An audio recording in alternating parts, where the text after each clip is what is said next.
All right, what is up, my people? Welcome to another fucking video. And this one is one that I don't usually post a lot. It's a group coaching call, okay? Where basically you get to see me and the students while they're asking me questions. There's a lot of mindset here. There's a lot of mentality on how to really succeed as a closer without all the gay stuff of like, let's manifest, let's vibrate with the universe, and all that wank off.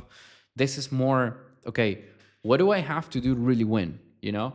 So stuff like how to not be fucking lazy and how to turn small victories into big victories, how you can really build those habits, how you can say the hard truth to the prospects, even if it really feels awkward, and why that is so important. Okay. I really literally show you how you can care about the person, but not necessarily the result of the call. I can show you how you can see the reality of the stuff and they can see it to the prospects so that they can choose whatever is best for them without you having to, yeah, you should do this, motherfucker, you know? So you'll also see here how you can use numbers to really create a gap on where they are versus where they want to be, so they feel the cost of inaction, okay? And basically that you have to put in the fucking work, you know? It's not just studying, it's actually just studying, just watching stuff. Yes, that would help you, but it's not enough. You have to actually get your fucking hands dirty. If you really want to win, my man, you have to get the shit done. All right? So this is what I discuss in the call. If you're interested in learning about this, give it a fucking watch. And if this is the first time you're seeing me, I'm Lucas Guy. I make $50,000 a month and I work with 9-figure companies. Okay. I coach a lot of people in how to become better at sales. And hopefully, with this fucking video, you're going to be way better yourself, not just the sales, but as a fucking human being. So take some notes because this one is a special one and very important. And I'll see you within the video. All right. So before we begin, just a quick recap. I roasted the shit out of you on school. If anyone hasn't still had look at it, go. It's important because I expect a lot more than you. I just spent 45 minutes doing literally a presidential speech to the people and the people who are there on motivation. I'm not going to do the same. If you want, I can get you a recording. But basically, I'm just hyping you up. Now, on the opposite, I expect a lot more than all of you, especially because you guys are my hunters. And I know that all of you can make a lot more than what you are doing. So do more. Do fucking more. All right. And just like I was telling the boys before the recording, I did everything I could to succeed. I asked for borrow money so that I could buy tickets for a nightclub event so I could resell them so that I can get money plus the money that I use by selling drugs, risking my life, so that I could have buy books and buy stuff so that I can get started with this shit. It is doable. You have to do whatever it takes to win. But I am seeing stuff from each of you individually that are showing me that you're not going to win. So change that. And you guys know what those things are, right? So yeah, Yes, anyways, sir. all good? Everyone understands? Yes, sir. Yeah. Are you guys even fucking listening? It's like I'm seeing some Yes. barely. Sir. We're gonna win. Yep. Okay. Yes. There's What is that itch in me that says, Luca, please tell me mine so I know how you see it from the other side, you know? I see that your ambitions are this and your actions are this. Actions could have been way better. This applies to everyone, by the way. It's not just necessarily to him, but particularly for you is this. And the fact that this gap exists internally should be killing you. So Yeah. And again, you're a great example because I can apply the same with everyone, to be fair. I think all of you that thing can apply. But all of you have your own stuff, and why? You know? I said this multiple times. I think I've been saying it since the 40 CI days, which is at least make 10K consistently, and then you can decide if you want to wank off or not give it your all, or just, you know. But you need at least the 5 figures. 5 figures is nothing. Below 5 figures is nothing, to be more precise. You need to, so that you can live in a good way and do what you want. So you need more. Otherwise, you will always be, okay, I have to pay for mentorship. Okay, I have to do this. Okay, I want to travel to this place. Okay. Yeah. Don't even get me started with Dubai. Next month, I'll be there. Who's going to be there with me? I don't know. All right. And I gave you a lot of time. And it's not like I'm teaching you random ass stuff that doesn't work. So my point is, again, if all push as much as you can, all of you can make it in days. But I see not frequently that all of you are not giving your 100%. I see frequently a 60 to 70% on effort from your side. And I see that overall, like I said earlier before this call, overall, I can still ballpark it at 30 to 40% of your maximum capacity, what you did. That's a bad number. I mean, to be fair, it's a really good number. Normal people are like at 5. But still, don't expect to really win at 30 to 40% of your maximum, right? And I know some of you are pushing a lot more than that, and that number is going up. But you could do way more. You could do way more, and then you can relax if you want to. But I mean, again, when I was fucked up, I was taking every risk I could. I'm not saying that you guys have to be as delusional as me, that I was working 15 hours every single day nonstop whilst I was doing illegal stuff. Maybe we don't have to go that way. You know, maybe that's not needed. Especially because a couple of you are black. You could be highly cooked, you know? And especially for Isabel, that is young and a woman. So don't even go about that. But you know, I did everything I could to win. That has a lot of risks. And sometimes I think about, I could literally be in jail right now and still be doing jail time.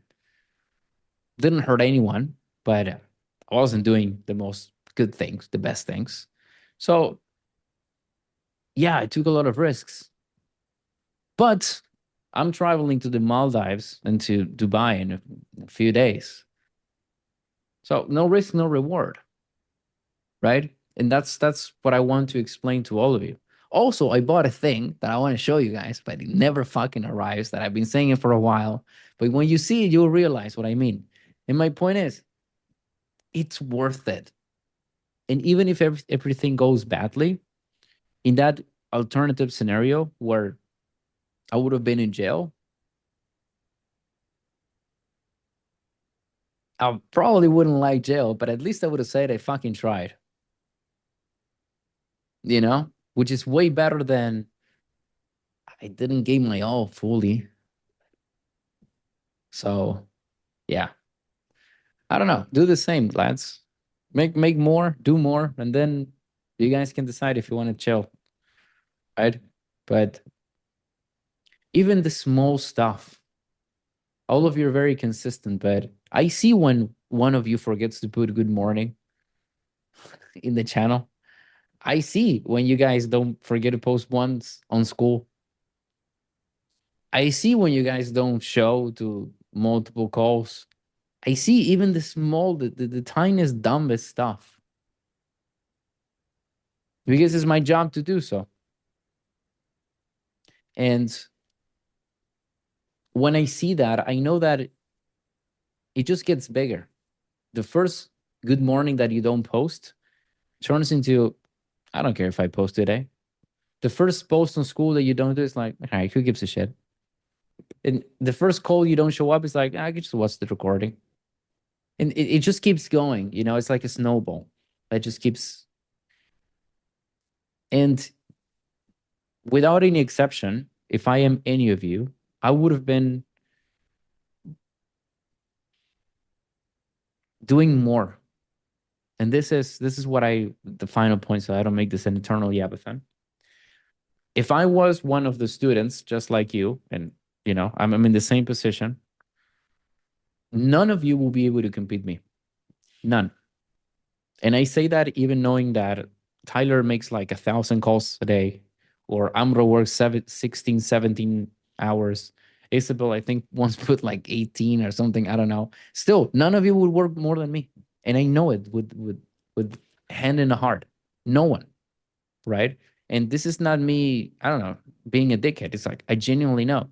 So that's why I would be getting a result faster. Right. So beat me, win, defeat me. I think I said this once. I am your mentor, but internally, I should be your rival as well, which is I want to be better than that guy.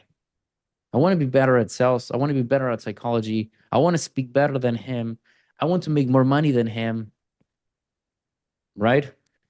Because competition is good. Competition makes you better. Obviously, not in like the bad competition. I think all of you understand what I'm trying to go with this. But it's not. I would like Aiden to compete with Russian Comrade, for example, because both of them, they're going to be, okay, I did this. Oh, I did this. But at the same time, I want you guys to compete against me. And I don't want that to sound delusional, right? That makes sense, because it's not like I am making $1 million every day, guys. Like, I'm not at that level yet. So you guys could compete against me. You're only a good offer away. George just got an offer of, it's like, crazy offer. Now he will be competing with me in a way.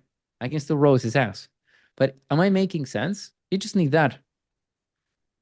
And then it changes. All right? Amber's already looking like he's defeating me. Look at him. What the fuck is he wearing? He literally looks like a lord from Star Wars. It's like, okay, I'm not fucking with that. So my point is, act more like it, you know? Jaden looking like the Russian mafia, literally. So do stuff to be better. Because all of you are capable, by the way. If you guys wouldn't be capable, I would just tell you. Literally. Or I will roast the shit out of the things that you're not capable of. So yeah. So I don't know. Like communication. How many times I roasted Isabel or Kevin on communication things? So many times. I'm just gonna keep roasting you until you guys become so much better, right? How many times have I roasted Tyler for being black? But you can see him every day. He's getting a bit wider. We can all improve. Okay. So, anyways, all jokes aside, people with less drive, less intelligence than you made it. And all of you know examples. So become that success story.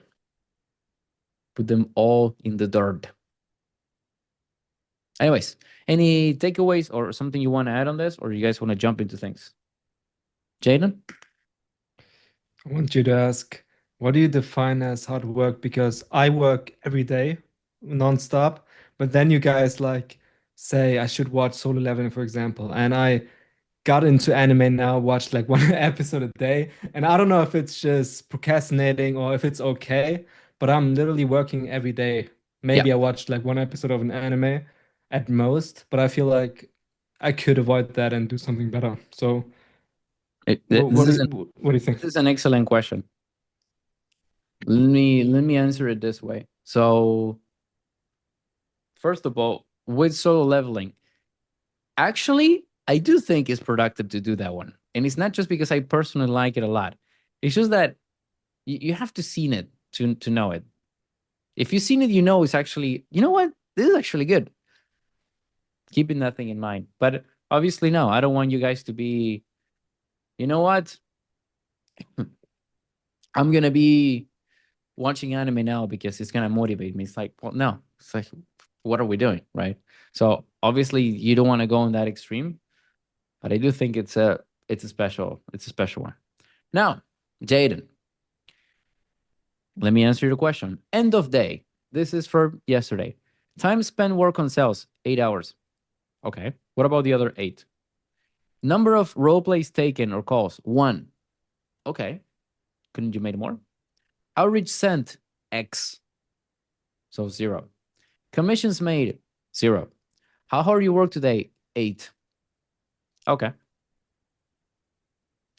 So let's go 1 week before that. 2nd of January. Time work on 1 week, 1 day before, sorry. Time work on cells, 7 hours. Role plays taken, 1. Outreaches, X. 0. Commissions made, 0. How hard you work today? 8. Do you believe that you're really giving your all? Because I can just keep reading this. And just like I'm roasting Jaden, I can do the same with all of you. No, but to be frank, for the last days I was watching like anime Solo Leveling, but yeah, I'm done. So, but still, yeah, you're right. I could do more. I was just studying a lot. The outreaches because of this offer, I didn't do it, but now I'm gonna do it because it's cooked. So yeah, I can still do more. That's true. Okay. So, all right. Again, I'm not saying to. I do think solo living is cooking, and I think all of you should look at it. I genuinely believe that, but it shouldn't be in the way. Shouldn't be in the way. But my point is, Jaden Cartal, Tuesday, 23rd of December. Okay. Time spent, 9 hours. Taken calls, 1 roleplay. Outreach sent, X. Commissions made, 0. How hard you work today? 7. This was before you were looking at that one. If you want, I I say can 7. go. I can go. I'll just go to. I can go to, I don't know, October, something like that. We can keep seeing. My point is, you're to not completely roast you. Is I know you're doing the work. Obviously, I know. I know you're not lacing around like all of you, but at the same time, are you really giving your all? I don't see that. That makes sense now. No, that makes sense. But to be frank, I But sleep 8 hours. I go to the gym. I The thing is, I consider working when I'm at the office. I just want to say that, but I could do more. Yeah. how does that help you? I'll teach you something. From everyone is like, you're trying to make an excuse. To me, it reduces my vision of you. And to you, all you're trying to do is, but this, but I go to the gym, but I sleep 8 hours. Okay, I do too. I have more jobs than you. I still work more and I still watch anime. Yeah. So my point Makes is, sense. you could do more. And it's very dangerous to say, yeah, but because now you're encouraging why you wouldn't be able to work 100% when you should say, I think I could be doing more than what you even say. Even if it doesn't make sense. I think, you know what I would have answered if the situation is reversed? I would have said, Luca, fuck you. I don't believe in 25-hour days, but I'm going to create one. That will be my answer, right? And it can only make me better. Do you believe that saying, but I go to the gym, but I sleep 8 hours makes you better? Or softens up the blow? Yeah. Questions. Yeah, it was shitty answer. Thanks Again, for the roast. absolutely. And yeah, and the wrong mentorship to give this advice, but the way you are manifests the prospects that you have. a wise man said once. So be careful on that. Anyways, do you want to say something else, Jaden, at the risk of being roasted? I'm gonna go beast mode now. Yeah, it's enough. Good shit. That's what I like to hear. Russian comrade. Yeah, it was a more of a. I thought it was more of an organizational question, but in reality, it's more of a mindset question. So, for example, I sitting here, well, until while I was in the event dialing, nothing is going on. On one hand, I understand that's a very good practice, even if no money coming through. But I was like, shit, I need money like right now. And I was like, you know what? Let me put on my mandatory numbers. Let me go back and make a few dollars from family business. And then I'm sitting here doing that shit just for a few dollars and stuff I have been doing for years, barely scraping by. And I'm sitting there, it's like, okay, technically both things are useful. Both things aren't necessarily bringing me anything. And not gonna lie, I'm getting demoralized, if I'm honest. And I'm sitting here, I can just keep pushing, but I start questioning. Maybe I should push in a different direction. Maybe I should go and do some. Maybe right now I should go and apply for more jobs. Maybe I should do something else. So Were you there in the call or yeah, I was. okay? Rewatch that, to be fair. Rewatch that because I already explained what is possible and what is not in a big ass presidential yapathon there. I would, again, if you want to listen to it again, you know what? I'll do this. It's in the chat now. If some of you want to do it too, okay, you can listen to it. It's actually a good listen. You know, I wouldn't say it's needed to watch it, but while you're listening, while you're doing something else, is definitely a good one. Thank you. So yeah, that's one.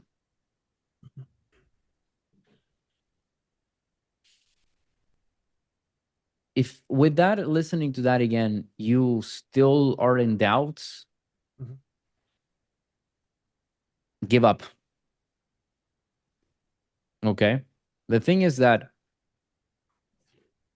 like I said, options are very simple. You can keep eating the bullet, keep biting it, keep feeling bad, as you said, demoralized.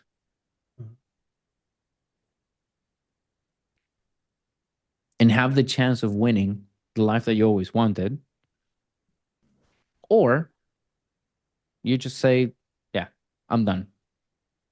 I pushed as much as I could have pushed.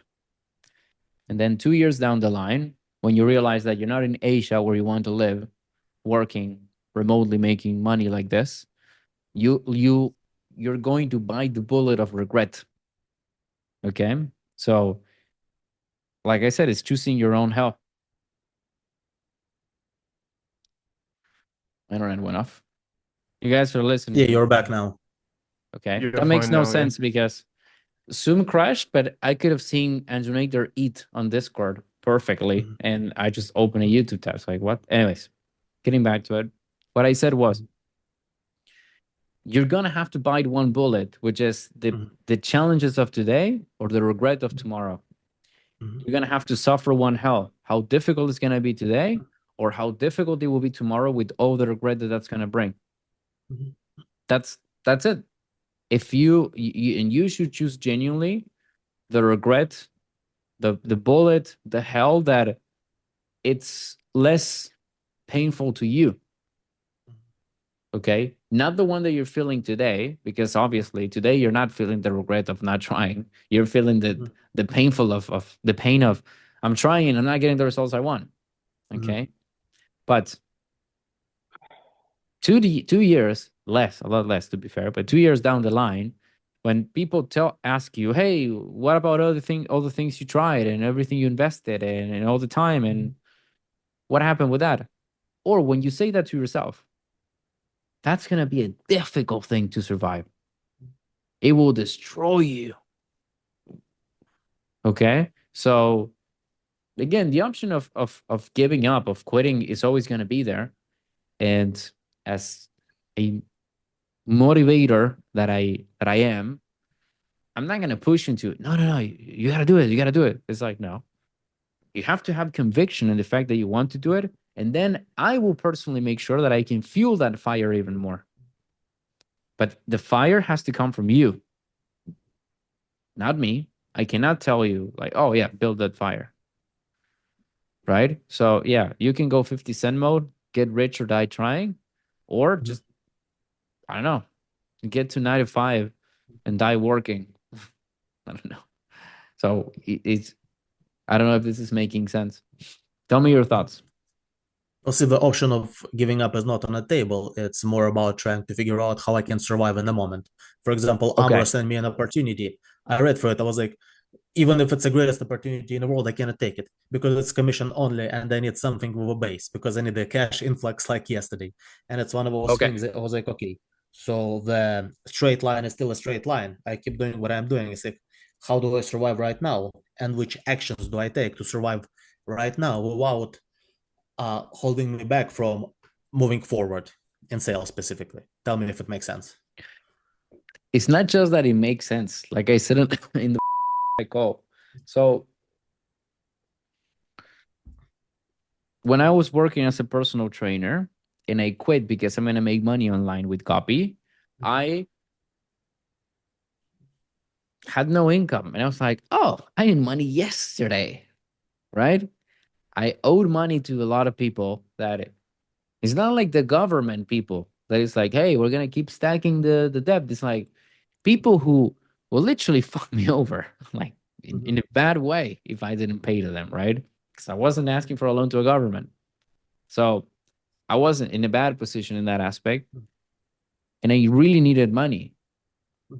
And I was extremely stubborn to say, I'm not gonna do it. I'm just gonna do this. I'm just gonna do this. And I refused to get any type of. I remember people literally asking me.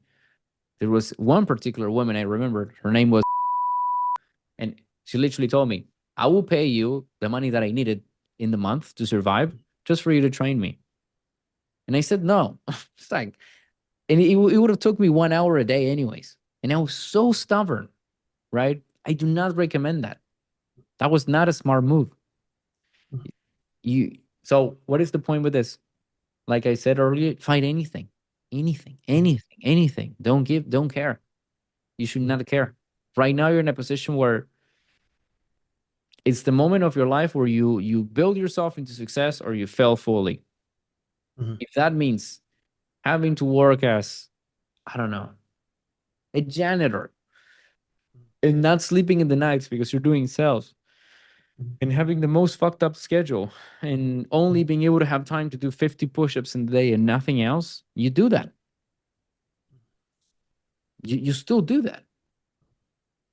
All right? Especially with all the fortitude that you build in your mind now. Because I know people who are 24 that tell me, I need to sleep the 9 hours, otherwise I don't function. And I need to eat 4 meals a day. You have the mindset, the correct mindset of a beast. The only thing stopping you is the lack of the capital. Okay. And just like I told to all my leads that I've been having these days that had no money, well, what the fuck are you gonna do? Figure it out or let the situation beat you? So do anything, apply to anything, sales, appointment setting,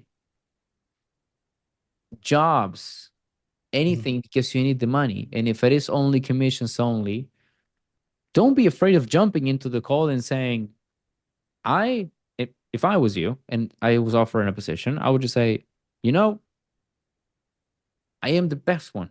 And if I'm not the best one, I'm going to work my ass off so much that I will be the best one. And to Russia, I will be that guy. But right now, I need to eat. If you cannot give me a base, at least to start, I can't take this. Okay? And if they like you, they will still give you a chance in the future. That's a good thing with sales. It's like there's always opportunities. It's just that sometimes those are cooked. But if this making sense? Yeah. Okay. If you're still lost, go out there and find every possible opportunity you can find. I don't care if you're averaging on Instagram. I don't care if you're looking on Facebook groups for a local job in Oregon. I don't care. Find everything, and then you send me a text and you tell me, I'm about to face this thing. I'm thinking about doing this. What do you think I should do? Should I approach this? And I will be there for you. And not just me, by the way. Because let's say that you're about to face something and you're not sure, you can just put it in the Hunter's chat, and I can assure you all of us are going to respond and give you our best advice. Because no one in here doesn't want you to win. Yeah? Yeah, thank you, Luca. I already started applying for a bunch of stuff. I will keep doing it. I will see what comes out of it on Monday. If people will start calling me back, and based on that, we'll make the plan for next step. Good. Again, before I was able to get the final job, you know, the first job that I had with Jason, it was that moments before that, I had that week that basically every single day I was receiving 30 emails that told me no. Okay. So that was my average. I was receiving 30 no's a day just on email, on multiple email accounts. So I was doing that much, right? So you got to do the same. You got to go so crazy that, again, this is my belief. I think you share it too, but if the universe doesn't want you to win, well, grab the universe by the neck and show it who's the boss. Yeah? Yeah, I thought it will say and I was like, okay. No, I don't use that type of language. Okay? But and that's basically how. It's all you can do. Yeah? Yeah, thank you, Luca. Absolutely. And again, lads, give me more time as well. Because by the day I'm growing connections, by the day I'm meeting more people, and my connections today, they're not few, but they're limited. But in the future, that's going to be different, especially because of personal branding. And then it will be easier for me to help you guys with positions and stuff. And I will always do that. I have done with multiple of you. I have referred you, I have helped. We all help each other. To be fair, it's not just me. Jaden got us all into shit. I mean, Jaden and me, we work together and we've moved the whole thing. So this is not just one thing. All right. It's give it time. But I understand your point, which is like, you know, I used to call it oxygen back then. One of my girls, ex-girls now, she used to call it, you need oxygen to breathe again. And every time I made a little bit of money, I was like, oh, oxygen again, I can breathe. Yeah, that's how I described it back in the day. So I understand what it is. Again, don't believe that I don't. But what worked for me was pushing even harder, you know, and doing everything I could. Keep in mind, I'm not kidding when I said that I sold drugs. I'm not kidding when I said that I asked for money to everyone so that I could buy those tickets for the end of the year events, and then I could resell those, so make a little bit more. It's like, I'm not kidding with that. And you should be doing the same. Maybe not the exact same thing, but you get my point. Yeah. Also, you're Russian blood. Just kill someone for money. Fine. You know? And you know how to use guns and all that. It's like, what else do you need? Yeah. Just imagine this. Out of all of us, if you have to hire someone to kill someone, obviously everyone would tend to go for the black members in here. Obviously, right? But the reality is that if you have a Russian comrade who says, Yes, I'll fix your problem. I'll fix your problem. Like, yeah, I trust this guy to kill. Like, imagine you want to kill someone. You would hire Russian comrade, right? So opportunities are out there. Just kidding. Or not. The black ones will sell me out if I get caught. No. Imagine listening to this.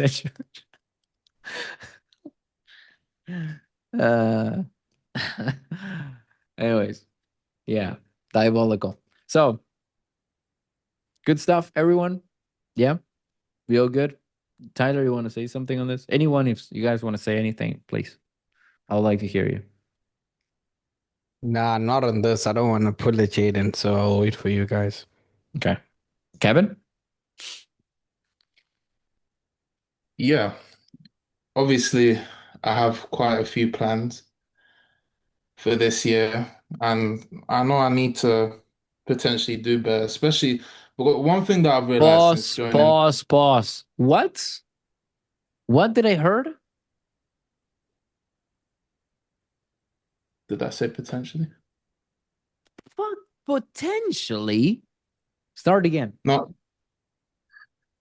Obviously, I had plans that I was going. What?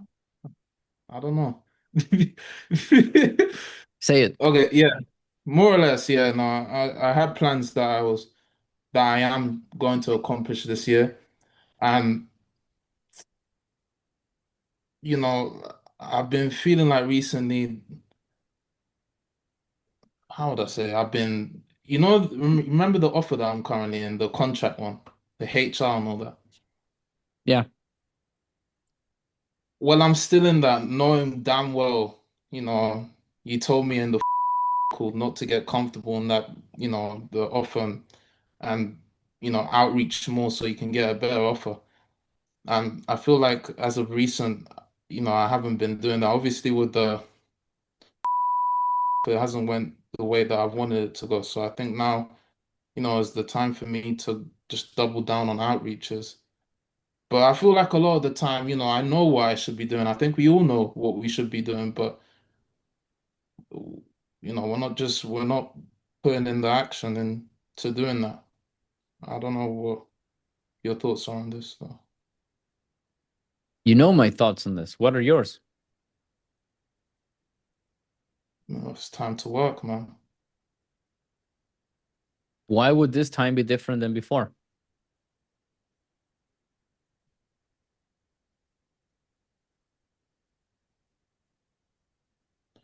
Because I know if I don't, I'll just stay in the same place where I was in 2025. Okay. Are you fine with staying in the same position? No. Can you accept staying there? No, because I'll be stuck in this place. Okay. How would you define someone who escaped that? I'm not kidding with that one. But Kevin, come on. All right. I believe you can do it. You believe it too. Yeah. Don't make me close you on it. Close yourself. I do. Close yourself. Also another question. Yeah. With me trying to learn Spanish and all these things like that, me trying to do different hobbies here and there. Yeah. I know you also said that I should be careful because it might take my focus away from actually learning sales. Yes. How would you balance all of these things? No, it's fine.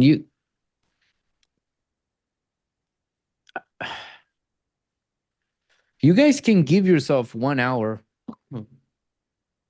to just study or do something else that you like learning a different language or something. 1 hour a day is fine. I do now. Right now, I dedicate a lot less to French, a lot less, because I am hyper focused on the things that I am doing, right? But no, it doesn't have to be 100% of that. I'm also recommending you guys to watch Solo Leveling. You could still find the balance in doing all this stuff. A big part of that is to master the catch yourself rule that I explained to all of you. It's so mastering organization, like putting things on your calendar per hour, mastering the task list that you put, what you have to do today, what you have to do tomorrow, blah, blah, blah. And mastering the catch yourself so that when you're distracted, it's like, nope, I'm back. I'm doing this. I'm focused. With those three, you get extremely far. Just with those three. Yeah. Focus on those Mm, three, you can make it. But yeah, you can study Spanish. Give it a few minutes a day at least. You know, couple yeah. Duolingo, unos minutitos en español. Vas a ir bien, mi amigo. Yeah? See, I mean, one more thing as well. Tell me. I want to thank you for the message that you sent yesterday because obviously I know that you're my mentor for sales, but also Yeah. mentor for everything else as well. And I've been I know in order for me to get better, I'm gonna have to tell you some things because how would I say it? Yeah, it's the only way I'm gonna get better in a sense. I don't know how to really explain it. It's not like admitting to my sins, but what would I say? If I'm just hiding everything from you, and or I'm just not hiding everything, or if I'm just not being, if I'm not asking for help, Mm-hmm. or if I'm not, even in my personal life and things like that, then, and especially because you're older than me, you've been through a lot of the stuff that I'm currently going through. I'm not really gonna move forward, by me just holding myself back and, not telling you certain things. So I feel like I need to not only take my pride away, but also, be able to, because I know you said show your weakness and then you'll see the strength of whatever Yep. that quote. Yeah, so I need to do that as well. So yeah. Okay. Adding on those stuff, great reminder. I wanted to say about this too. So this is for everyone. First, clarifying the age. Yeah, I don't know. I mean, if I see a 17-year-old that knows so much more than me, he gives me more clarity, I'm gonna learn from that guy. The age is like, it depends on this, what they have in here. Yeah. It's not necessarily the age. It's like besides, it's not like I get so many ages of difference between you guys. Realistically, if do an average, what am I like 5 to 8 years on difference between all of you? Like up, down, I don't know. So it's not like it's like, wow, this guy's 3 decades older than me. It's just the knowledge, the experiences. All right. Basically that. So, anyways, that's one. The second thing is, yes, making one thing clear, all of you, I am your mentor. I am not just your mentor in sales. Several of you already talked to me about personal stuff, even stuff that you are like, I'm not telling this to anyone, by the way. Fuck no. Just to me. Okay. And I still help you. I'm not gossiping about it. I don't know. It's like I'm your mentor. Okay. You can confide in me. I can help you. I will give you my best point of view on this. Okay. All of you pretty much did that. So I'm here for you, obviously, not just on sales. Obviously, the majority of the time we focus on sales because it's the vehicle to make money, is what the mentorship is about. But that doesn't mean that you guys cannot ask me about your stuff.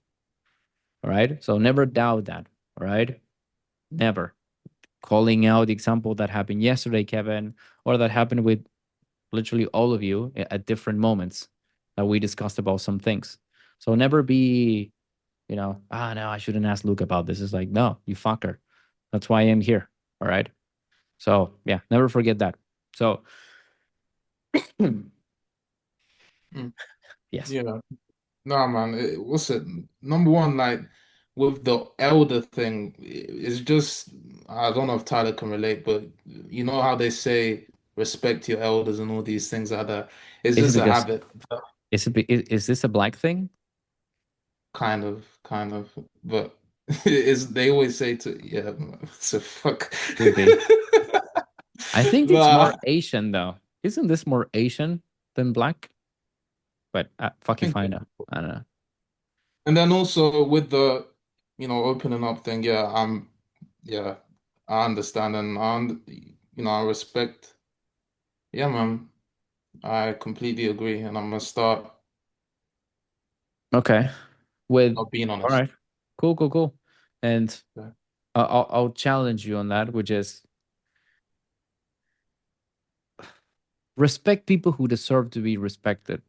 Does not matter the age. All right. If you're 6 years old, 16, 60, if you don't deserve my respect, I won't give it to you. So I think I'm not saying that you should disrespect people, right? I'm saying that the age is not necessarily the aspect, the metric to say this person deserves my respect or not. All right. Anyways, all is good, Kevin? All is good. All is good. Thank you, Awesome. man. De nada, de nada. Anyone else? Want something on this? No? All right. Kyla? Yeah. So my question is more about being an authority.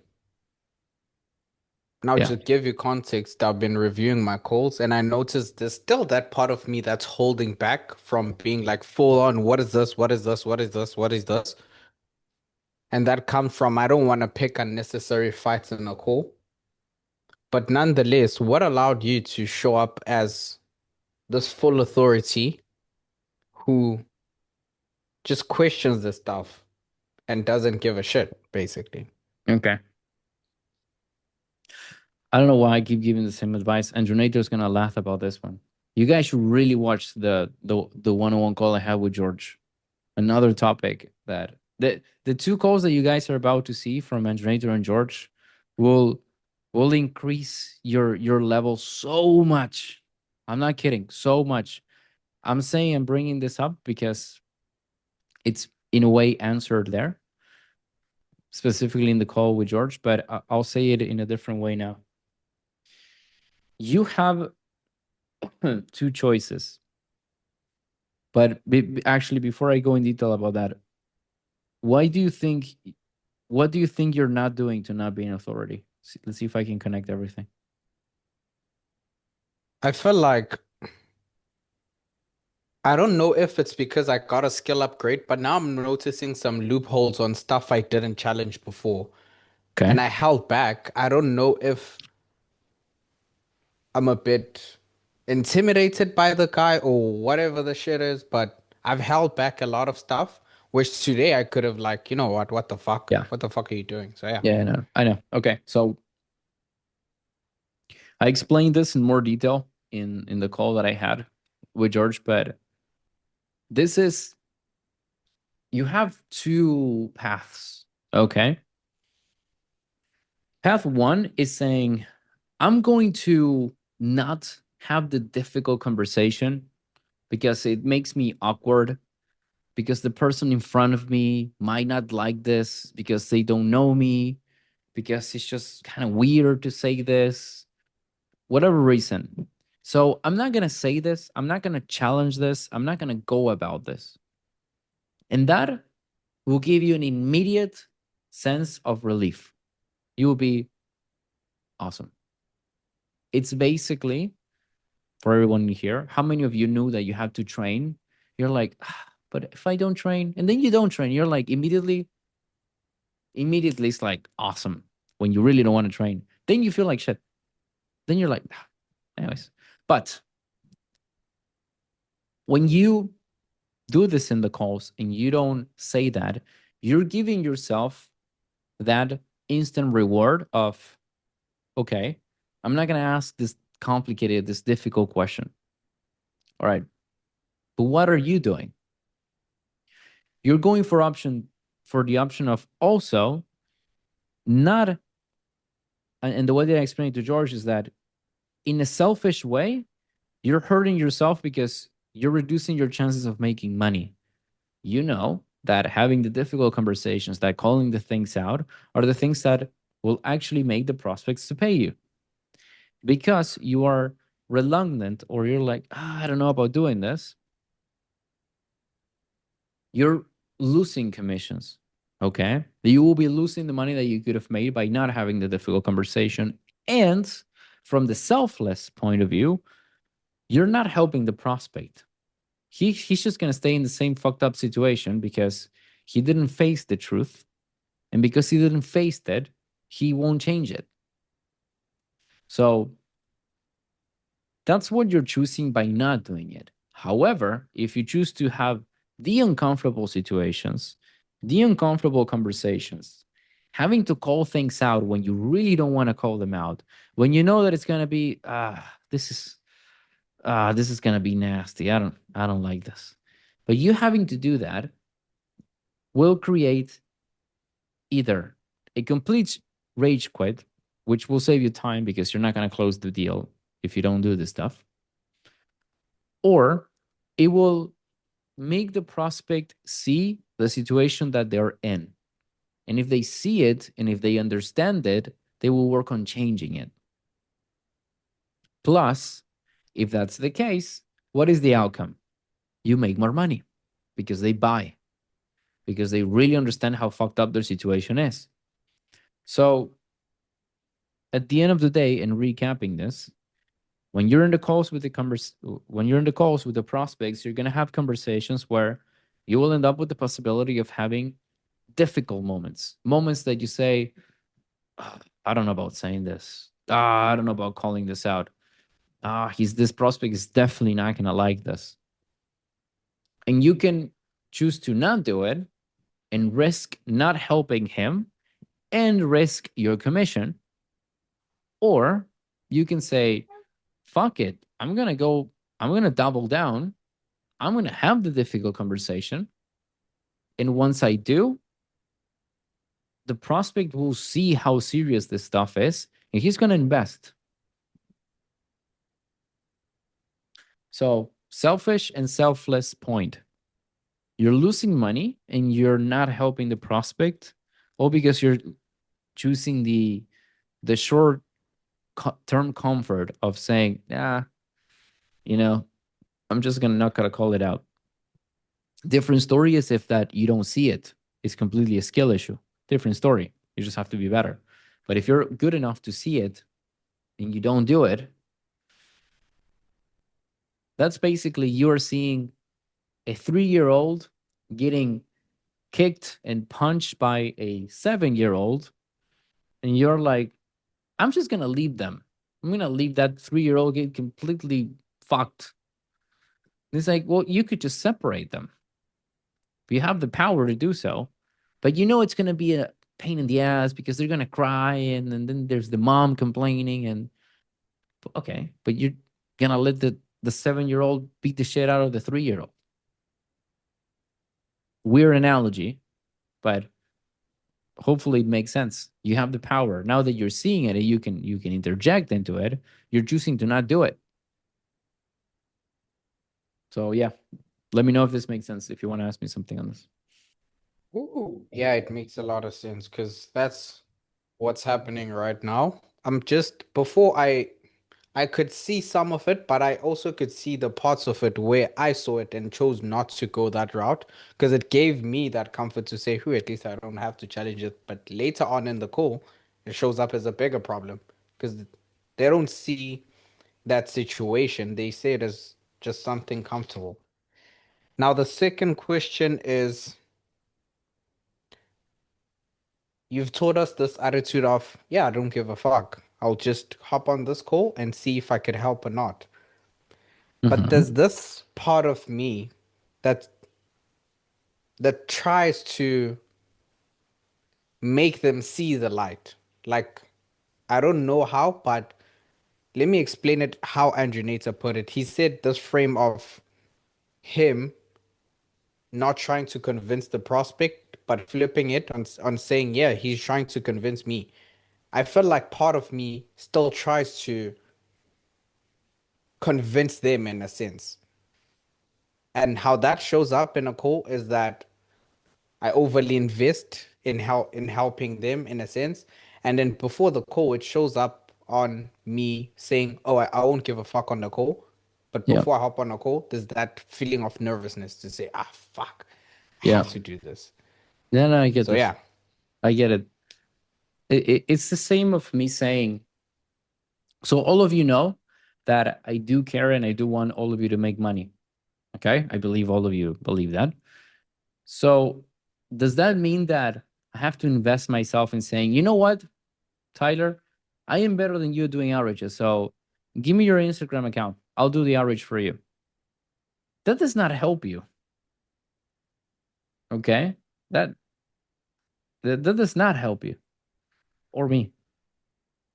So there is a limit in when you say you can invest. So obviously the frame in that analogy would be, okay, why are you going to do a good outreach? Why would you do that? What's so important?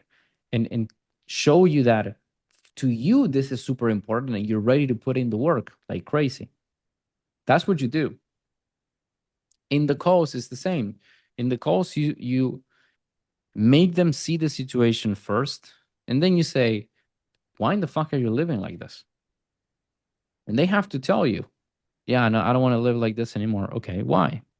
Because of this. Okay, I would like to help you, but I'm not going to help you if you're not willing to get out of your ass and do the stuff that you need to do. And that is me helping you. That is me investing in you. Me investing in you is not trying to convince you. Yeah, it's a completely different things. Or handing you the stuff.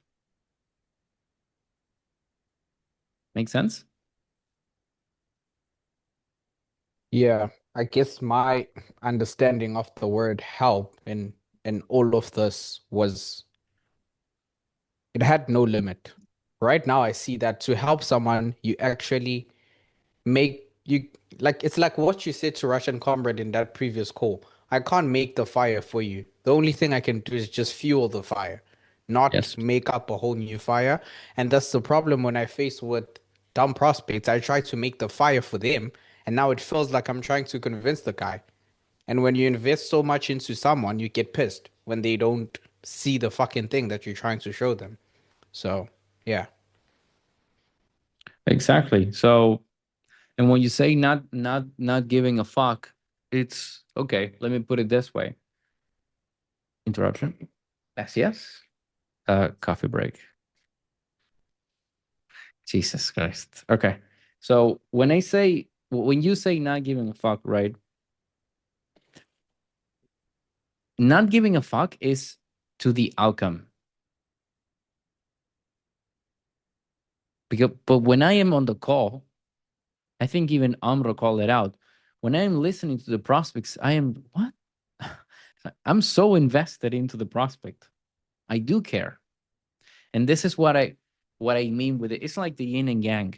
You know, when I say the one who cares about the most is the one who wins, but you shouldn't give a fuck. It's like the yin and yang, right? And the concept of that is that the one that cares the most about the prospect's situation is the one who wins. Because if I really care about your situation, I'm gonna make you see it, and I'm gonna say, dude, what are you gonna do with it? How can I help you with this? Okay, and you're gonna do it. However, there's also the opposite, which is I don't give a fuck on the aspect that if you're not willing to put in the work, well, I'm not gonna help you then. If you're not willing to go 110% to change your own life, well, I'm not going to feel bad if I don't make a commission out of you, because why would you? And you know how I learned this lesson? So maybe you guys already learned this lesson by your own flesh, I guess you could call it. But I learned it because when I started closing, I was putting, I mean, for obvious reasons, I was putting a lot of effort, right? I was like, okay, I'm going to keep going, and nothing happened. I remember having the worst streak in the planet, even worse than. And I said, this is just dumb, right? And I remember getting on a call with the most unqualified prospect ever. And when I saw it, I was like, okay, this guy, you know what?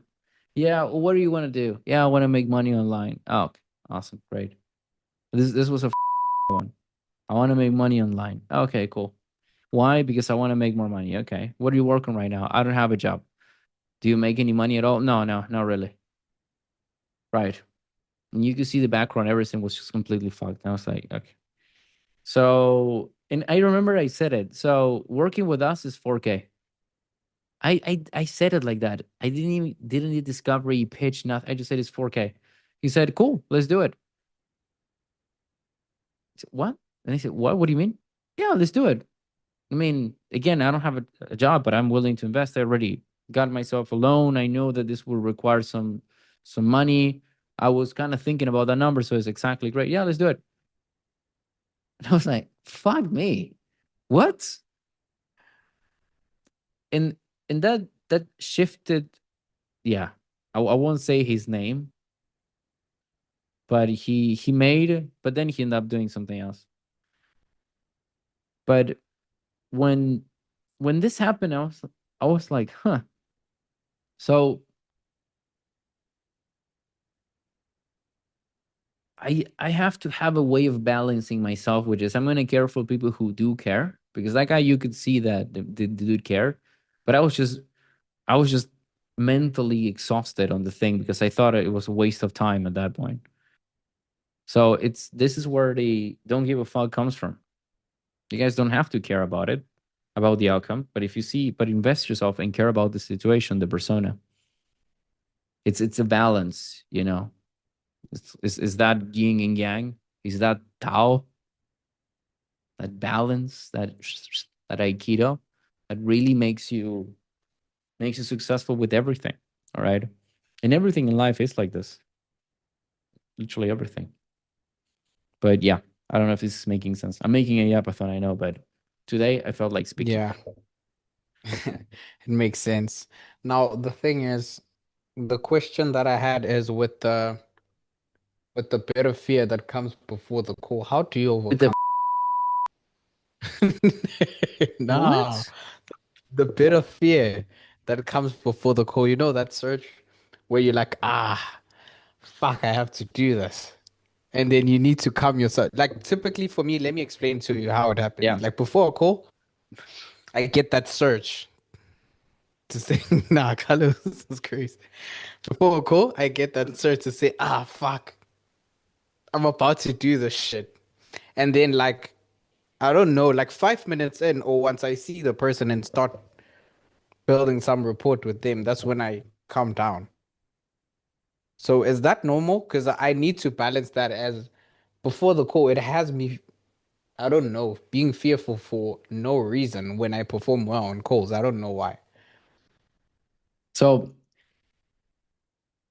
I always said that you guys should do this, but for some reason this, there's one of my phrases that I like is that pressure is the key to evolution. With pressure, you become better. This event to me pressured me because I was very tight on time and I had to improve and study and adapt again.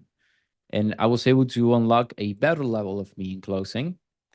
And it's one that allowed me to see things from a bigger point of view on the aspect of I'm better now. And what does that look like is I'm able to face the lion in higher levels. I'm able to be real in higher levels. So calling things out is not just on what they said, it's also on who they are. It's also on how they act. It's even on the situation. It's even on how you know that you have to do stuff. So, for example, if I'm in that case, what I will be doing is, Mr. Prospect, yeah, you're not going to like what I'm about to say, but I have to challenge you on something. What do you mean? Can I challenge you? You're not going to like it. Yeah, sure. You have been wasting time for 3 fucking years, brother. And not, but you're telling me that, no, this time is serious. I don't believe you. Why should I believe you? Would you believe me if I said that to you? And that's not conflictive. They actually would say, yeah, you know what, it makes sense. And no, it's different because blah, blah, blah. So whatever the example is, you could literally just do that. Where you say, if you have to bring up a tedious conversation or anything, you say, hey, I'm going to have to bring up something to you. You're not going to like it. But if you really want to be successful, this is important. Because if you don't do it, I cannot offer you the opportunity to work with us. Okay, what do you mean? X.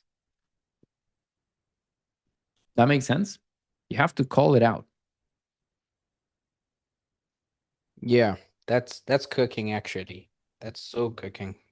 Thank you. Ooga booga. All good? Nothing else? Booga booga. All right, nice. Let me see this chat. That's a really good question. To add more to Tyler's question, if you don't understand your situation and how it's hurting you, why would you put the efforts to change it? Always dumb it down. Yeah, always dumb it down until it's understood. Cool. You're even quoting me. What a fucking G. Did he make money? Yeah. Luca listens to the Carlito song a lot. Unfortunately not. I should, because it's a banger. It's unfortunately a banger. Like the Tyler one. Unfortunately, it's a banger. You know? The George one is also really good. Anyways. Mein Freund. I have a few questions as well. I realized in my calls that I get COP and my team, and I do 2, 3 iterations, like I tie them down. But I genuinely believe, and I'm not kidding, they're lying to me. Like my intuition says, no, they're not gonna take action. And after reviewing my calls, I thought to myself, should I just unsell people if my intuition says no, they're not gonna buy, they're lying to me? Because I mean, I could either like tie them down 10 times, but I move on to the pitch, drop the price, and then they're lying to my face saying it's a 10 out of 10 all the time, 10 of them priority, but they're lying to me. So what should I do in this situation? Okay. So, no, you cannot rely solely on intuition. What are you? A chick that talks about manifestation? Like, no, you cannot do that. But it's a very important thing. So I'm always playing with my intuition, but I don't rely on it to the end decision. So what do? If you're telling me that you're 10 out of 10 committed into this, but I am seeing that you're not, I'm gonna call it out. I'm gonna call it out and say, it. If I'm honest with you, I don't believe you that you're 10 out of 10. Why are you saying 10 out of 10? And let's see what they say. And then I will make them justify it. Why is it 10 out of 10 and not 9 out of 10? Why? And with the data, I'm going to be sure that I can confirm my intuition. But I will never act on my intuition without confirming it through the data. That makes sense? That makes sense. Yeah? Yeah. Okay, what do you mean with the data? Okay. You see? I just did it to you. I just did it to you. All right. You gotta make sure you know, right? And yes, a big part is just reading body language, like I'm teaching you because it shows. But at the same time, if you're not sure, for example, let's say the prospect says, yeah, I have 5K extra every month. You could believe it, but if you're like, I don't know, you can just say, okay, how much do you make? I make 11K. Okay. Is this after taxes? No, after taxes is like 7. Okay. What are your expenses roughly? Oh, they're around, 6, 5. Okay. So you end up with like 1 or 2K a month. Oh, well, yeah. I mean, yeah. It's just that I said it before the expenses. And now you have the real picture. But if you haven't done figure it out with the data, if you said that you haven't figured it out with the data, you would be just ended up at the end of the call and you say, I can clearly pitch this guy because he makes 5K, right? But then you realize he has 1. That makes sense? Yeah, that makes sense. What I want to tell you is that it's not only about body language and intuition. And this woman, for example, told me that she cannot physically quit her job until next May. So I thought this is gonna be an objection. I was like, why would you not wait until then? She was like, I don't want to be a procrastinator. It's like it's she said something bad about procrastinating. Then I was like, okay, are you gonna procrastinate? No, what do you think an entrepreneur does, etc. I tied it down. But I thought to myself, if she's not gonna quit her job until May, there's gonna be an objection. And also she was like, she told me that she thought this is a scam. Then she said, now I'm convinced not. I was like, what changed? But still, I was like, why would she be skeptical in the first place. And also other things as well. Like she's asking me, why are you asking these questions when I asked about her expenses? So like she was kind of also taking the frame, for example, as well. So Yeah. that's why like the combination of everything. One great advice is, Isabel, don't listen to this, is that you should treat every prospect like a woman. Well, you know what women say? Yeah, everything is fine. But you know it's not fine. Right? So this is how you should see it always. Because prospects will prefer to just speed up the conversation, literally, because they just want to get the information they want, which is the money, like the investment amount. So they won't have a problem in saying it, in just saying you what you want to hear, unless you're able to portray a very real level of conversation. If you were not able to do that, prospects would just lie to you, okay, because they want to get it done, right? So my point is, if that is your case, you have to make sure that, one, the conversation is engaging and real enough so that doesn't happen. But second, if you feel like you're in the situation of, yeah, everything is fine, you take a step backward and you say, okay, what's going on? All right. You have to keep digging and keep moving on that. Don't get out of there unless you are convinced. And if you're not convinced, you can call it out. You can just say, Mr. Prospect, genuinely, I don't believe you. I don't believe you have gone over this skepticism barrier that you have. So why would I tell you how we work, what we do, how much it is, if you haven't got over that? It's just a waste of time. So you got to convince me into why I should pitch you. And just that fact alone should help you realize that you shouldn't be skeptical of us, because I'm the one putting a barrier on you. I'm the one being skeptical of you right now. Mm. So what are your That makes thoughts? total sense. And you say that, and the prospect's like, well, actually, yeah. That Yeah, makes sense. I should have called things more out and also tied it down way more. Is there a reality where you would unsell people based on you're not convinced, or would you just completely challenge them, tie them down like infinitely? If you genuinely believe they're not serious?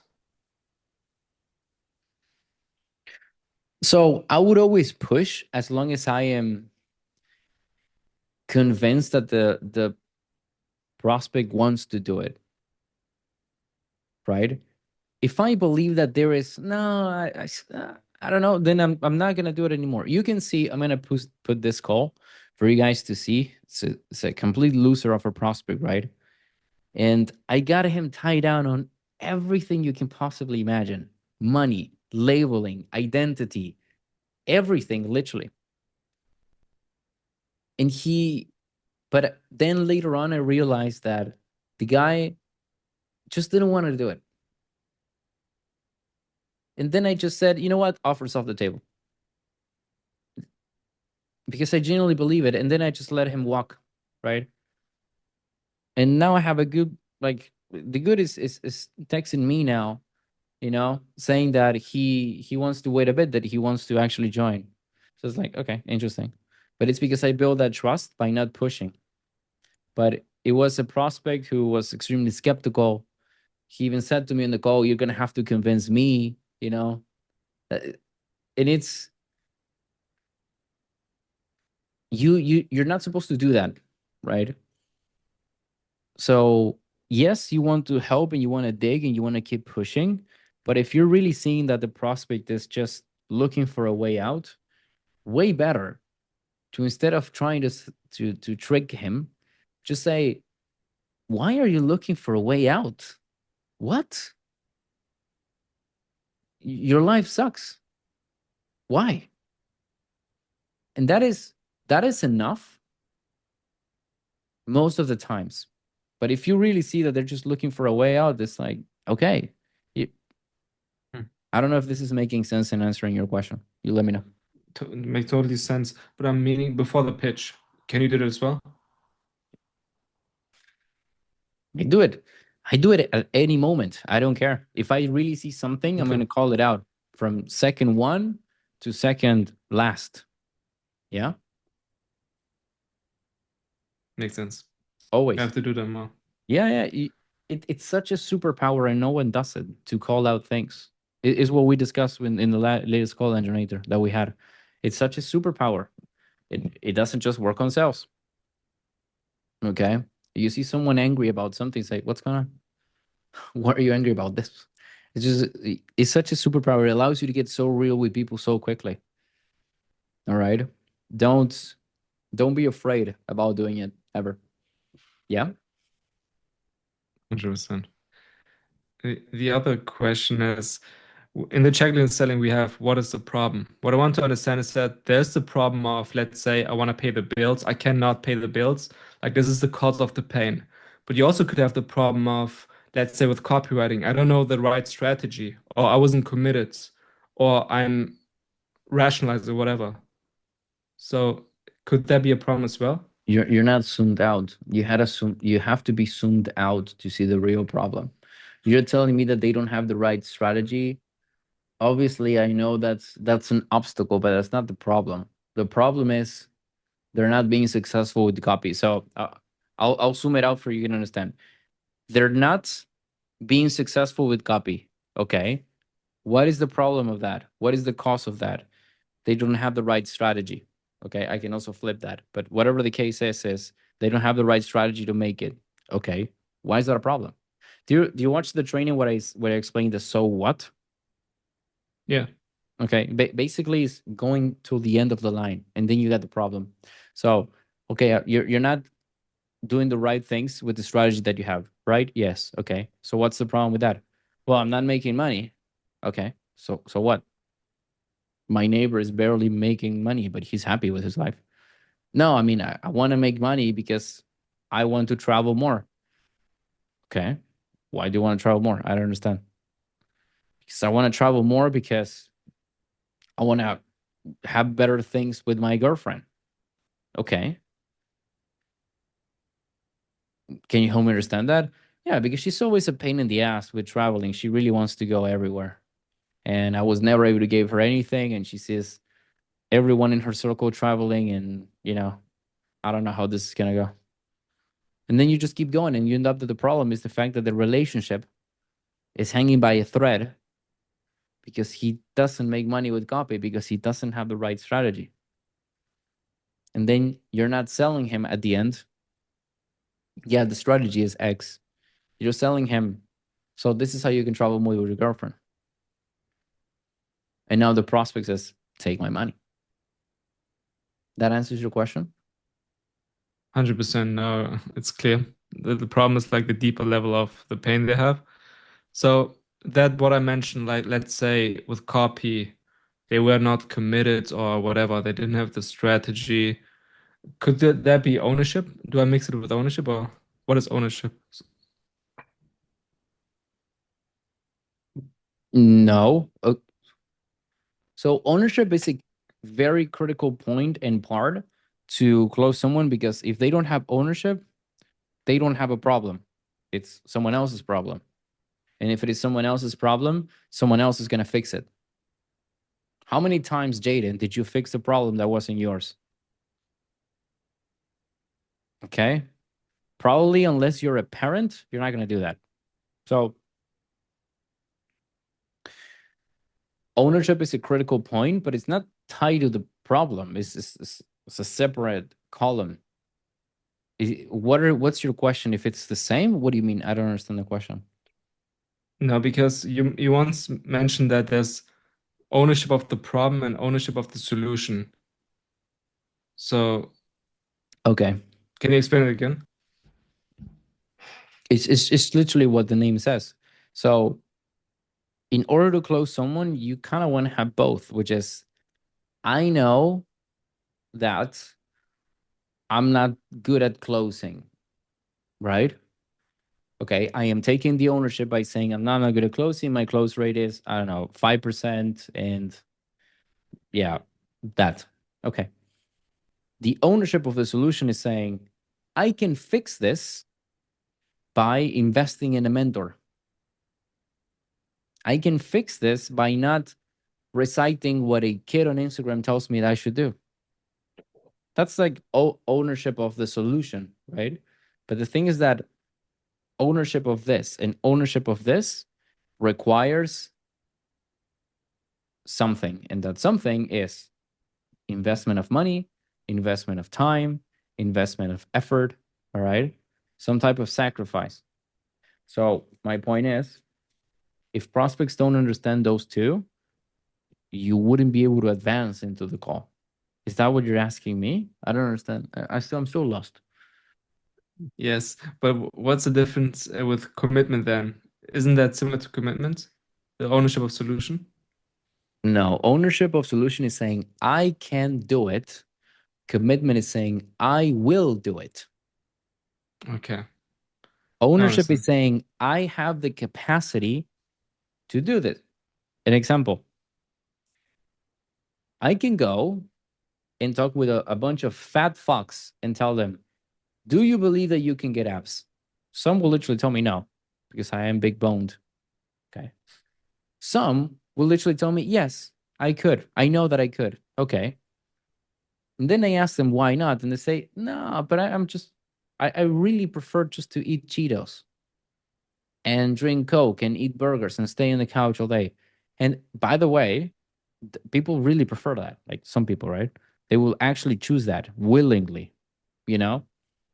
And okay, sure.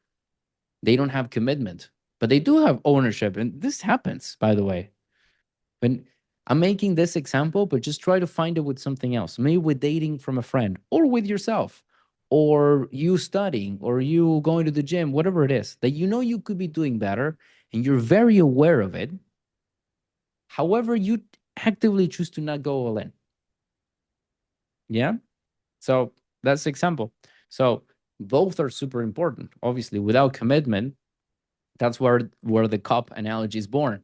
Without commitment, they won't take action. Without ownership, they will never know that they can take action. And without pain, they will never have the fuel, the gas to say, I'm going to start now. Because otherwise, they're just going to start when the pain is enough.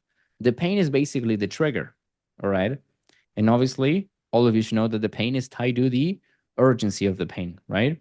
So it's not just having pain, it's how present that is, how pressing. So obviously it's the urgency that is tied to the pain. But without those parts, they're realistically they're not gonna do it. Is this more clear now to you? Yeah, 100%. That I feel like even though this is an old concept, every time we're reviewing it, I feel like all of you are understanding it a bit better and a bit better and a bit better. So never be afraid of asking cop again. Okay. Even though it's one of the most basic concepts I explained to you. As I'm always saying, what do advanced people do? They play on the basics a lot more. Right? So don't forget that. Right? I close because I build a lot of trust, because I am very real, and because I do cop. I don't close because I am labeling them in the most devious, perfect, diabolical way to set them up to failure. It's like, yeah, that helps, but I'm just being real and I'm showing you that you're fucked. And I tell you, do you want to stay like this? It's like, no. Okay. It's going to take money to change it. Do you want to let that stop you? No. So what are you going to do? Yeah. It's that simple, Yeah, to be fair. appreciate it. Good. If I may, one last quick question. Sorry, Engineer. Engineer is like the skeleton, Tell me. Yeah. I realized that in one of your calls, you asked the why now very early, and you told me that with why now you get the present pain, which is the most important timeline. Yes. Are there times, if so, when, where we should say why now very early in the call to go vertically into it? You could do it multiple ways. So it's not fixed. For example, I do this. My previous mentor, you guys know about this. He also does this a lot. When you receive someone who is on a call who tells you, yeah, I haven't been doing this for like 10 years. So let's say they want to do copyright. And they say, yeah, for 10 years, I have been looking at the ideas. Like, what? It's like immediately I'm gonna go. It's like, what do you mean 10 years? What have you tried? Yeah, I just like I just always thought about it, but never. Okay, so why now then? Because immediately I'm very curious about that. It's like the why now is the obvious, right? And it's also the objection. I need time to think about this because he hasn't taken action in 10 years. So my whole call is gonna be why now? That's my whole call. So 100% you could do that. In most cases, what I do is that I just take things slowly by parts and I say, okay, you're here. What happened before? Okay. Why now is different? Okay. If your why now is not critical and important enough, your future is going to be literally what we just discussed. Does that make sense to you? Yes, it makes sense to me. Okay. Do you want that? No. Why not? Because of this, blah, blah, blah. Those are the two ways you can go about it. In the majority of the cases, I do that one that I just explained. But the reality is that in some cases, yeah, you have to go with the why now immediately and dive into that because it's the most important thing. Make sense? Awesome. Thanks. Absolutely. So, okay, a break. So, Isabel, my brother is in the car with me and he said that was absolutely cooking. Awesome. No idea what I said, but shout out to your brother. All right, Anjonator, I'm all ears. Yes, sir. So, I promise you, this is not one of those, oh, you said this in like 2 million years ago in a clip. So, but it's just out of genuine, I just want to understand this. In the latest Hunter's Eye, in one of the clips, I asked the prospect what they think would be a realistic salary for them in tech sales, right? Okay. If they landed a tech sales job. And she gave me a 35 to 55K a year, which is realistic to start with. Then I asked her how long she thought it would take her to land a job on her own, and she said 6 to 12 months longer. With us, she said it would take her 3 months. So then I took 35K divided by 12, so to figure out what she would make a month, which is 2.9K. Sorry, and showed her she would lose out on 17.4K, 2.9 times 6 months, because that would be the difference if she went alone versus with us. So she would lose that opportunity cost. But you said that was not good because it was kind of future pacing. I'm just wondering, why is that not a good way to shut the door and them going Yeah. on their own? Yeah. And before I say it, did everyone hear what he said? Did you guys were able to catch that? Okay. With all honesty, the ones that were present, did you believe that was, oh yeah, like an eye-opening moment, the way he expressed it? Or it was like, if you're the prospect, you feel, okay, yeah, makes sense. How realistically?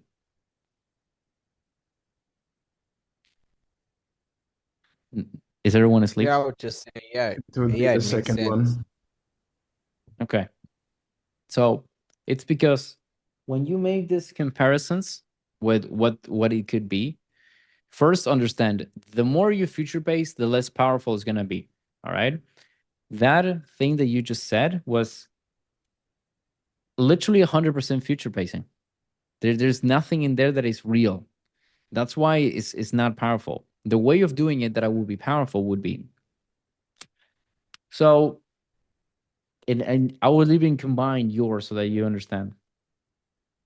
I wouldn't do it like this, but if I would do it like you did, I would have said, okay, so you have 3 paths. Option 1, you can work with us and you show the math, you would save 17,000, whatever. Option 2, you could work on your own doing this, okay, with the tech sales, and you would lose 17,000 in the upcoming whatever. Or you could not do it and keep having the shitty job that you have where you're making 1K a month, or stay in the university where you feel like you're robbing yourself of the life you want. Which option do you want? And now that third one added the weight, because that's the not just the present, but also what he or she's been living, right? So the future pacing is only useful if you tie it back to the present again. So if I am telling you, usually the way I do this is like this. So if we're role playing, and let's say you are looking to get into sales, you know, and you're already working as a electrician, and you're making, I don't know, 5K a month, but you hate the job. And I ask you, okay, so you're making 5K a month, all right, and you have been working on this for 2 years. So basically, you're making, in this past 2 years, you made 120,000. Math. Yeah? Great. Okay. In tech sales, how much money do you believe you will be making? I will be making 15K a month. Okay. So if that's the case, you will be making 3 times more, which is 360,000. So the difference is that if you keep going on the path that you have been doing, you will lose $240,000 into the future. That makes sense if you don't go into tech sales? Yeah, it makes sense. Okay. Now let's think about this. If we go back 2 years in time, that means that you already lost $240,000 because you didn't do this sooner. And I was like, oh, so it's not just that I am going to lose 240, it's that I already lost them. And that puts weight into it. That makes sense? Yeah. How would you couple that though with trying to handle the objection of them going at it on their own and showing them that they will lose money if they do so? Roleplay with me. So what I am trying to understand here, Andronator, is that you have two options, which is going on your own or going with us. And based on the numbers that I just explained to you, you're that electrician. Based on those numbers that I just explained to you, there's a part of me that for some reason believes that you would prefer to save up some money for an investment today so that you can go and do it on your own, knowing that you're risking that amount of money, 240,000 in the coming 2 years. Or let's say you become successful at this in 1 year. So you're probably risking 120,000. I believe a part of you still thinks about going alone. Why? No, I mean, you're right. You're right. At the end of the day, it will obviously depend on the investment amount that I have to invest. But yeah, I mean, I'm on this call. I want to work with you guys. So Okay, so wait, pausing. I know the way that I say it makes it super difficult for you to battle me. Like it's super difficult to do it. Just by the question alone, yeah, I'm already fucking you. But yeah, yeah, that answer is like you already gave in then. I defeated you with that. yeah. Yeah? Honestly, Okay. yeah. So it's again, but try to play a little bit harder. Like do it. All right. Mm. I mean, like I told you, I haven't tried to apply it for too long on my own. I've just been trying for 2 weeks, so maybe I would just land a job tomorrow. Like who knows? We can't predict the future. Right. So why did you jump into the call? I mean, if I can get help, it would be helpful, but it depends Okay, on, sorry to cut you off. So just for me to understand, you would prefer to get help to ensure that you're not losing $120,000 a year. Yeah? yeah, for Okay. sure. Absolutely. So when you say that, yeah, but maybe I can do it on my own, is this you just trying to not make an investment of a few thousand so that you can make 120? I'm just trying to understand you.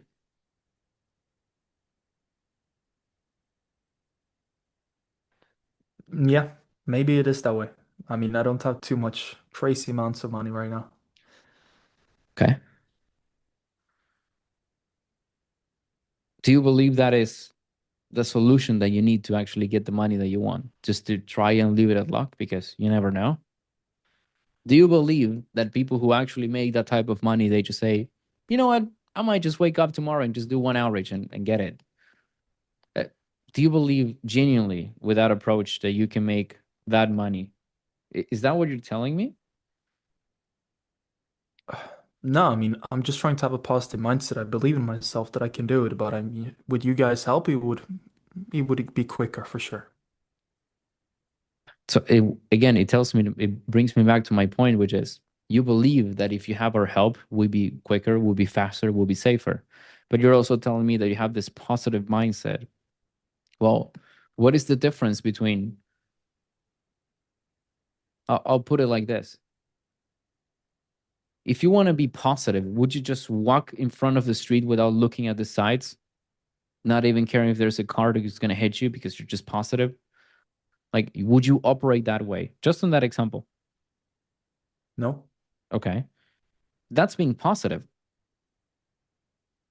Do you want to be positive or do you want to be realistic? Yeah, I want to be realistic. Okay.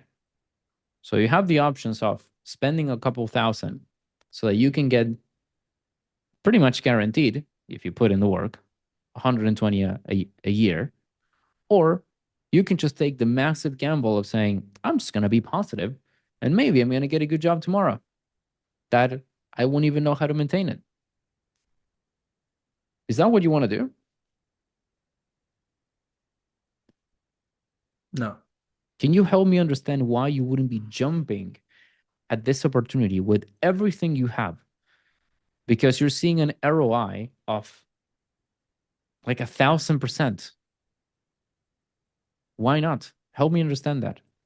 Help me understand why you're trying to talk yourself down of it because you're afraid of making a small investment that can yield you literally 120x, 100x.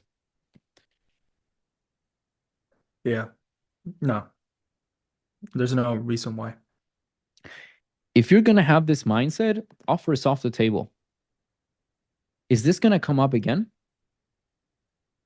Shit. No, it won't.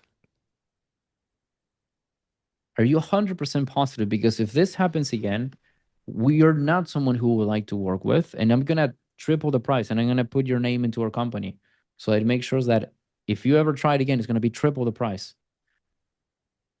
Do you prefer, and I'm saying this so I can shield you from taking action. Do you want me to do that? Or do you want me to help you, to push you so that you can make the money that you always wanted, so you can get X? What do you want me to do? To stop you or to push you forward? No, push me forward, yeah. Okay. You're so fucked by then. Shit. That's crazy.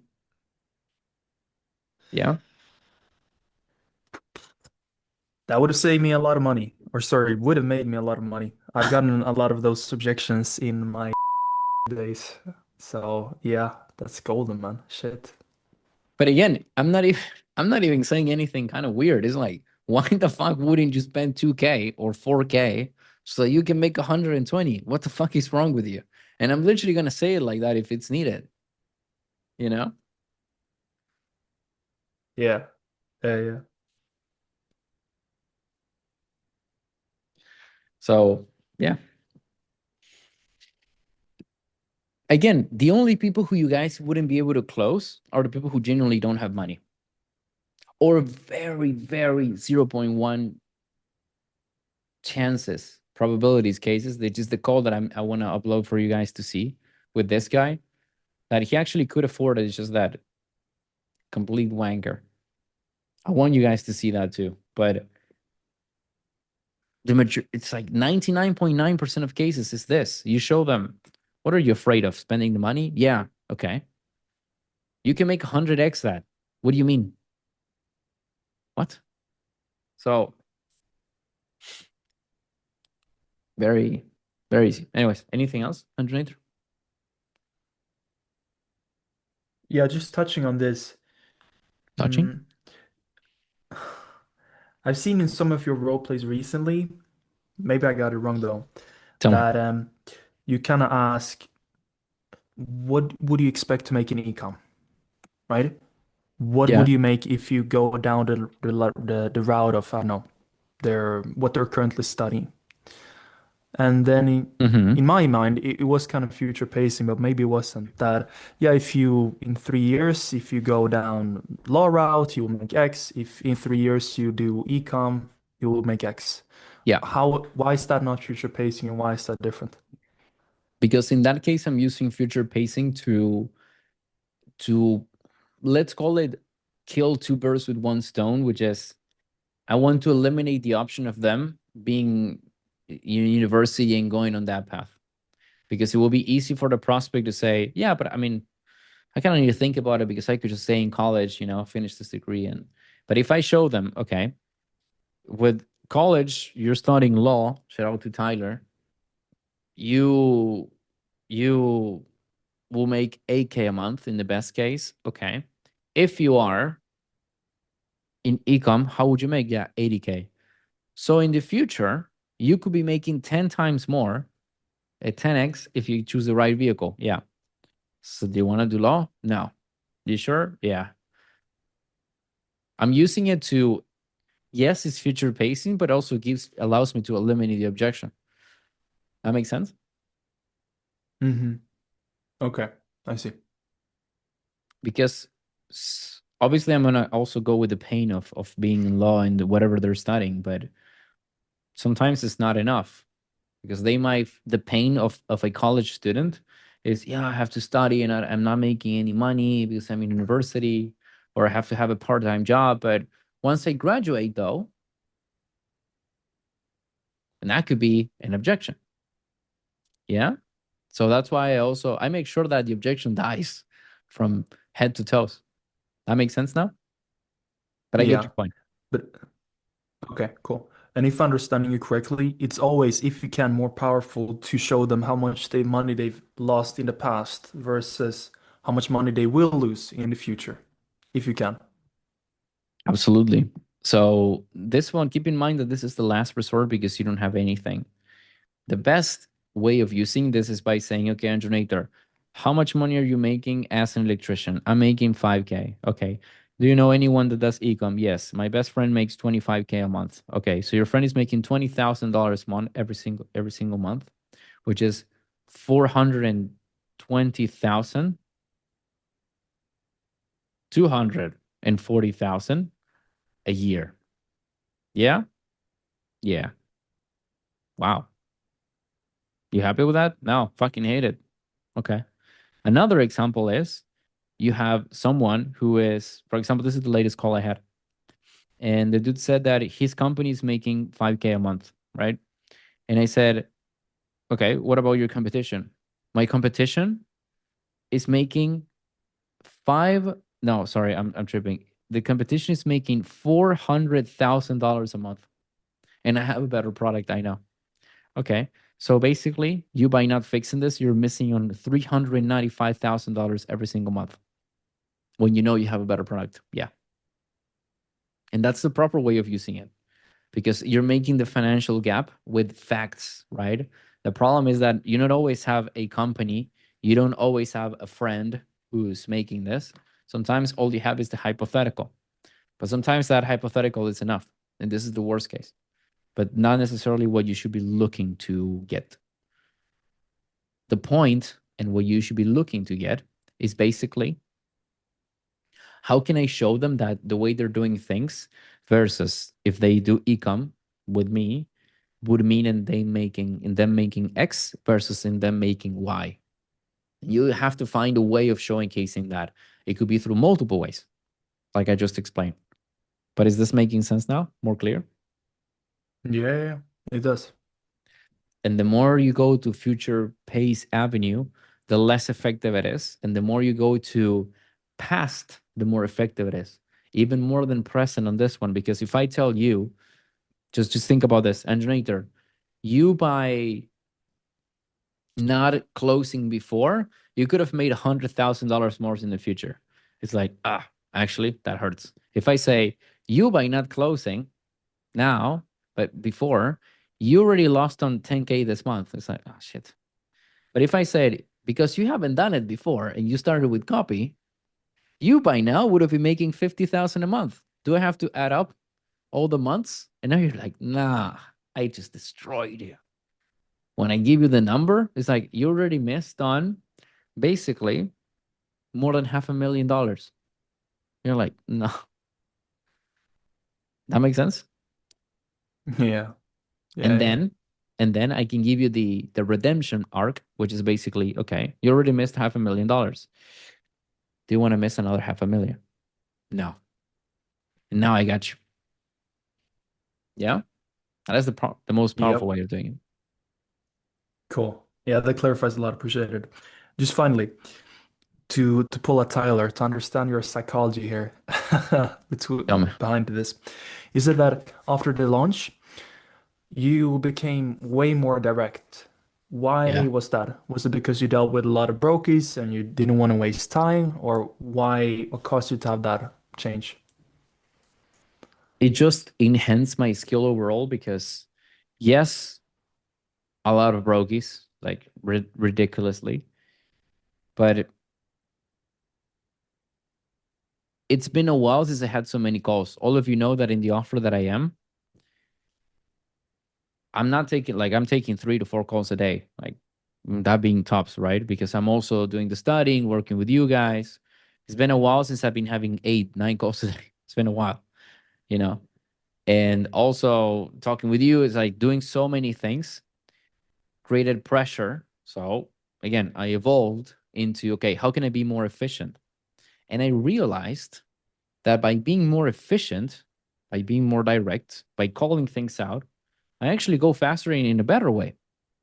Circling around, which I never really circle around things, but now I found an even better way. So let's say that before I was fighting with a bow and arrow. Now I just got a fucking eagle, like poof.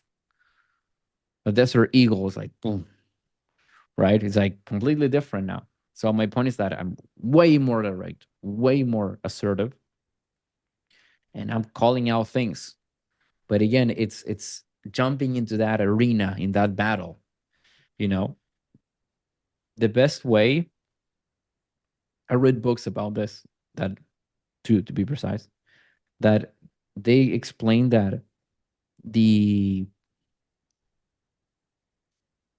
fastest way to grow and the thing that differentiates the successful people between the not successful people are the ones who can and will improve in the heat of the battle, not when they're just studying. Okay. And you can create that by just more exposure. All right. I don't want you guys to just be getting better by studying. I want you guys to get better by doing, by in the middle. Like when I'm literally in the middle of the call, I am realizing the things that I could have gone this path. I could have asked this, in the middle of the call. I can call this. And then as soon as the call ends, I'm thinking about stuff that I said, that I asked, things that I didn't went over. So it's a quick revision in my mind, whether it's as soon as the call ends, if I have the time, or later on in the day. But it's making sure that every fight, you learn, you become better, right? You could study all day how to be a good gladiator, but the best gladiator is the one that it's in the arena fighting, killing the others, right? So this is why it's also so important to do it. This is why I'm always saying, guys, do the fucking role plays if needed. But you need to adapt and see the moment. So answering your question, which is basically how I became better, basically, or what do you mean? Maybe I can explain. Oh, it was more what caused you to have that realization or to be more direct?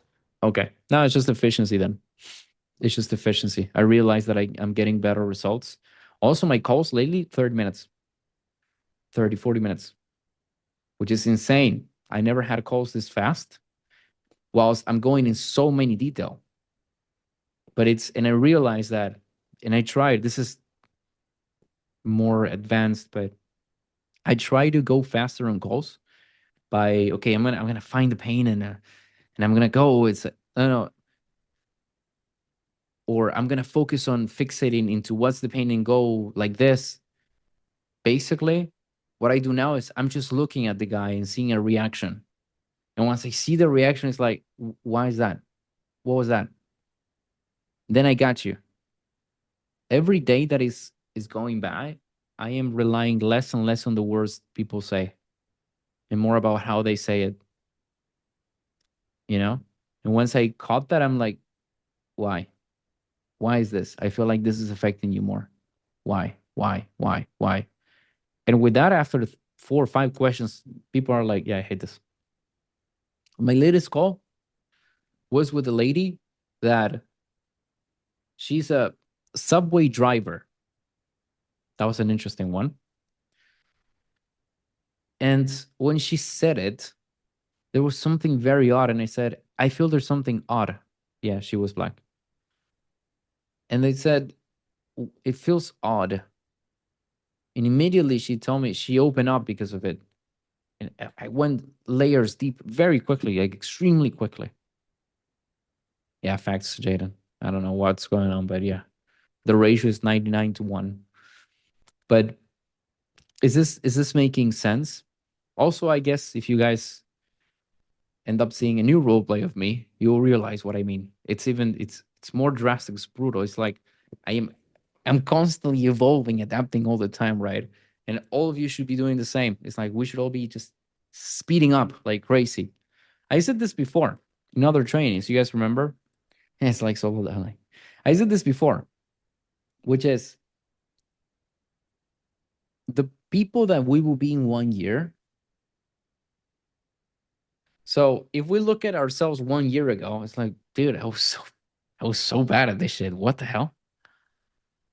Now imagine the next year when we look back at who we are today. It will be like, you will be, how was I so fucking blind? Why was I not calling that out? Russian comrade will be, why in the fuck was I so stressed about this? All of us. Kevin will be, how come I couldn't even speak? What the fuck? Right? Everyone would be just looking back, is like, what? And then 1 year after that, we'll look at each other in the same. So it's that constant improvement consistently, right? So don't stay behind, because I am improving a lot. And I said, I want you guys to be my rivals. So be my rivals. But in order to do that, you got to fight. You gotta push a lot more than what you're doing. Otherwise, you're going to be left behind. And I don't think you want that. Yeah? Yes. Good, man. Can't wait to Also, study your new calls. Good shit, yeah. Also, I am blessed by God. God just really loves me. I don't know why. No idea why. He just really likes me. He wakes up and he says, well, you know his favorite activity, right? He takes a piss on you in Russian comrade literally every single day. That's probably his favorite activity. But then he prays for my well-being. This is my theory now. Literally. And point is, it's not because I am a person of color. Shout out to your prospects, Anjonator, that are whiter than anyone and they say they're black. It is because, no, what is this chat? It's because I'm obsessed with the stuff that I do. And I think that if you guys do the same, you'll get the same results. Yeah, right? You guys can do more. I believe in you lads. So let's make sure you guys keep winning more. Yeah, something else, Anjonator? No, I'm just going to share a perspective on just the final thing you said. Tell me. In Sweden, we have a quote that is from a fucking G, and he says, ju mer jag vinner, desto mer tur har jag.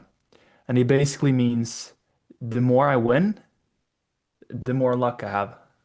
So I know, I just came to mind when you said that. So yeah.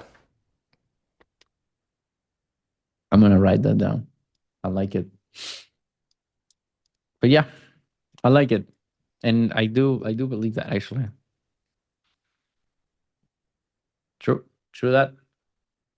No idea what you said. It feels like you were speaking in dragon for a moment. It's like your language is like a dragon speaking. I don't know how that even makes sense, but it actually makes sense. It's kind of interesting. So, but yeah. Yeah. Anything else you want to say on this, or?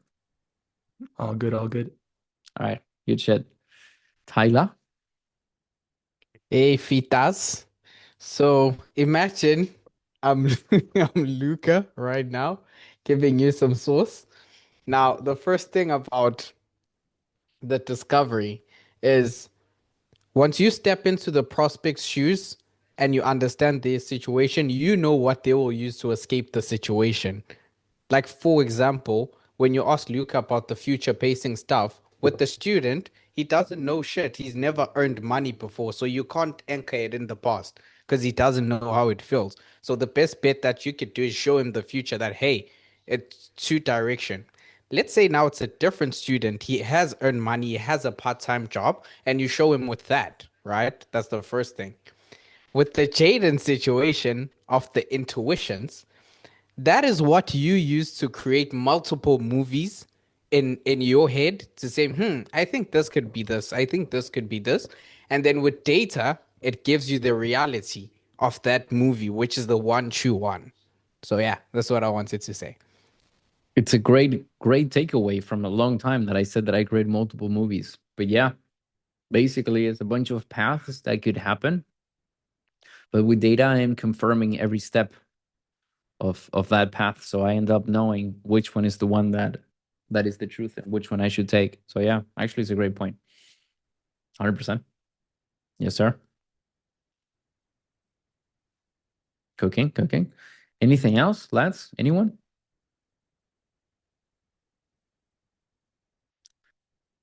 All right.